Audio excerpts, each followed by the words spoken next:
again, folks, and welcome to Black Bear Outdoors with me, Delta Sierra, and the Rural Deputy. Today we've got another fun thing to show you, and yeah, as you guys know, the Deputy tends to make some impulse buys, and I think this is a pretty good one. So what's going on today? So I'm excited about this one. I was doing my nightly internet sponsored insomnia, and I came across something I needed it. I didn't even know I needed it, but I needed it. And then the next day I went out and I found one.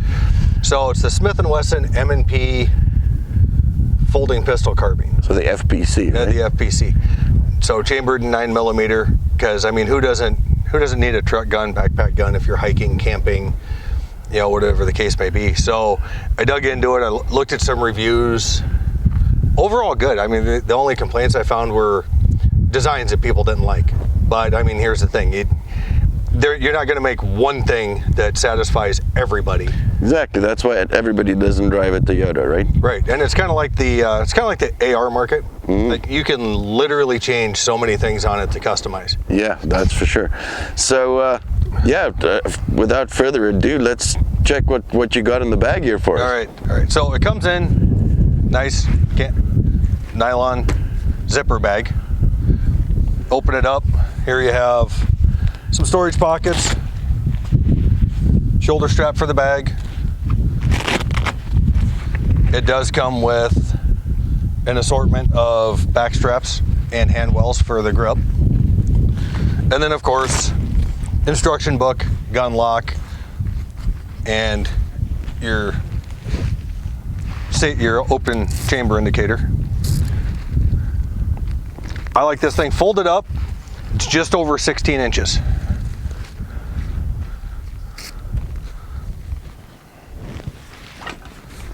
That is really nice and compact. So, charging handle hooks into the M-lock foreguard, the handguard. Just release that. And boom, it's deployed. So that's actually pretty freaking awesome. If you look at how small that actually came out of the bag, right. Like you said, truck gun, camp gun, that kind of stuff. And especially if you think about it, like 9mm is, like any handgun, it's underpowered, but add the barrel length to it and you're putting some extra oomph behind it with the velocity, right? Well, exactly. And you know, what I liked about it was the price point, because they're retailing in that $600 range, a little more if you're going to get the FDE version. This one, I picked it up new or used, but barely, for a little bit less than that. So, oh, that's awesome. And you got a nice little vortex spark on there. And that was a thing that was a complaint with the Caltech ones. Remember the Caltech ones that'll flip up like that? Right. And the problem with that is you couldn't have put a red dot on it. Every time you deploy it, you'll have to re-zero, right? Right, and that's the nice thing. So this is basically as I bought it, with the exception of the optic. I picked up the spark and the vortex spark, put that on there, because with the rail, that's ahead of your fold point, so your optic should maintain, if you got a quality optic, it should maintain zero through folding and straightening and all of that. Like I said, unlike the Caltech that folded back over the top, so you couldn't really mount anything. And the nice thing, this one has a threaded barrel and a whole bunch of M-lock slots, so you can put some serious accessories on it if you want. It does. So it's got the threaded barrel. I've just got the cap on there. The M-lock handguard with the rail, and then the whole body on this thing is polymer. So lightweight. It's just over 5 pounds with the mags, which... See, what I really like, though, I mean, it doesn't have the weird hinge trigger. It's got their dingus trigger like the Glock one, right? Like the 2.0s, right? And then look at how much ammo you can carry on the rifle itself, which is ridiculous. So with the rifle, it comes with 3 mags, 17 and 2 23s. The 23s are currently stored back here in the stock, and the 17's off somewhere else. And it will take any of your double stack M&P 9mm mags. That's awesome. That's awesome for mag compatibility and stuff. And especially, let's say you're talking about truck gun, right? Let's say you get called out to a riot, you're in plain clothes, you got something you can rip out of your truck and reach out and touch somebody a little bit, right? Right. With a lot of firepower in that stock.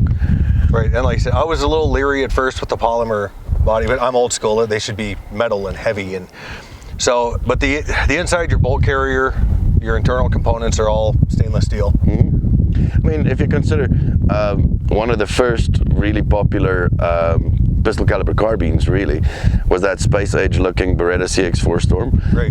And that whole thing was basically polymer. Just the innards were steel, right? Right.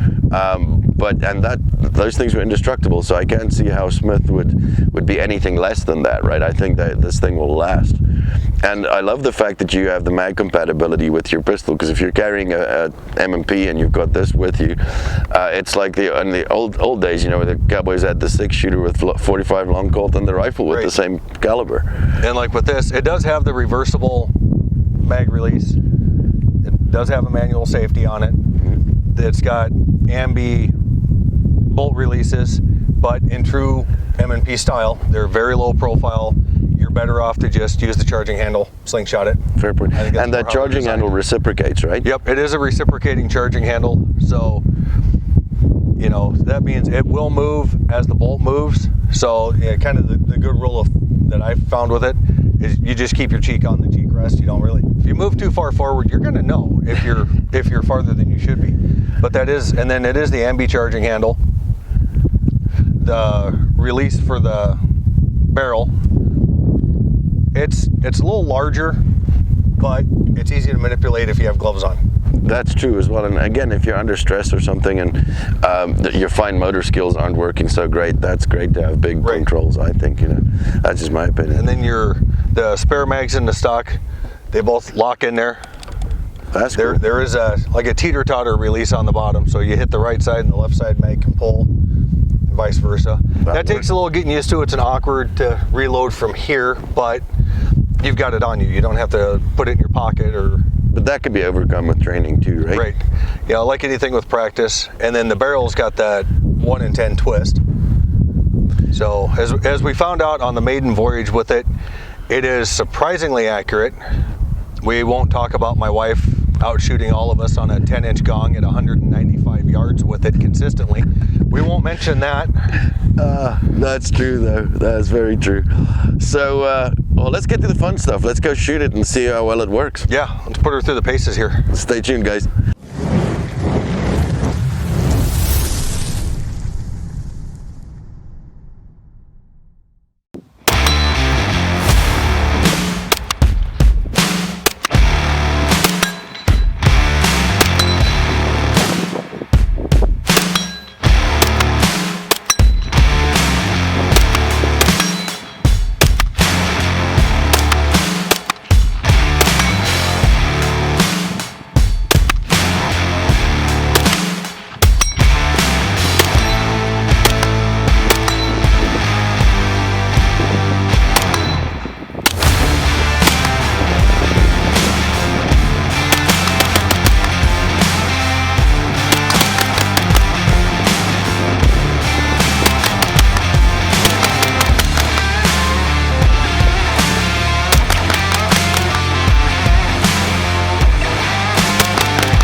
All right, folks, so there you have it. This thing is stupid fun. I'm not gonna lie.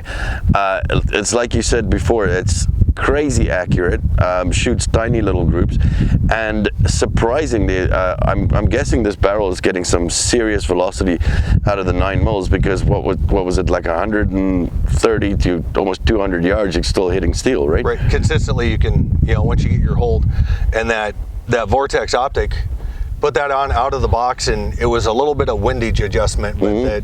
The groups at 25 yards were right on top of each other, so you just move the whole group over. Yeah, no, that's for sure.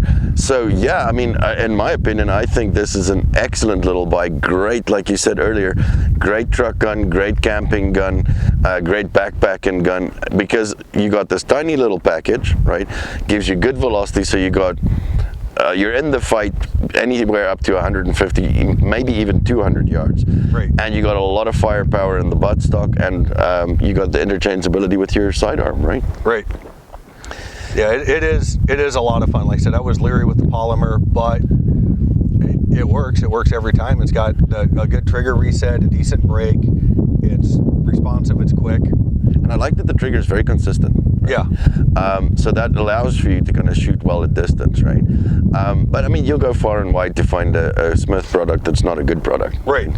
Exactly. They've since they got back into the whole M&P series, is just, in my opinion, really boosted them in the market. Oh, that's for sure. And they're all quality products. And the nice thing about the M&P line of products is they have track record now, right? Which was their drawback when they first came into the market against Glock. But now, I mean, so many departments use them, you know, from the pistols to the rifles, and now you have the folder as well.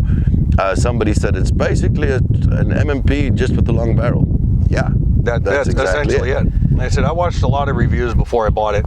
I mean, I spent like a good couple hours doing it, my deep research. And, you know, and honestly, the cons to it, I'll kind of agree with. So, like I said, your bolt release, very low profile.